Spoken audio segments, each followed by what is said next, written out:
संजय राऊत हे वैफल्यग्रस्त झालेले आहे. संजय राऊत स्वतःचा प्रेझेन्स दाखवण्यासाठी काही बडबड करत असतात.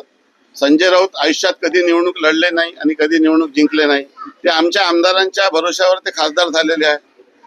आम्ही जेव्हा एक क्रांती केली त्याच्यापूर्वी देखील आम्ही संजय राऊतला व्होट देऊन निघालेलो आहोत. संजय राऊत स्वतः कधी निवडणूक जिंकले नाही.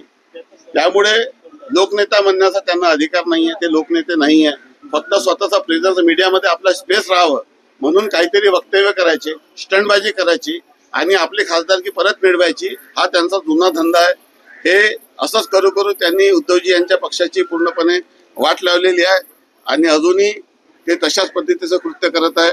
भविष्यामध्ये त्यांच्यापासून उद्धवजींनी सावध राहावं जेणेकरून त्यांचे वाचलेले आमदार आणि खासदार किमान सुरक्षित राहतील. वैफल्यग्रस्त होऊन कशाही पद्धतीची टिप्पणी करायची. माननीय उद्धवजी ठाकरे मुख्यमंत्री असताना त्यांनी जेव्हा छगन भुजबळ साहेब यांना मंत्री केलं होतं तेव्हा संजय राऊत आपल्या तोंडाला कुलूप लावून का बसले होते हा माझा प्रश्न आहे.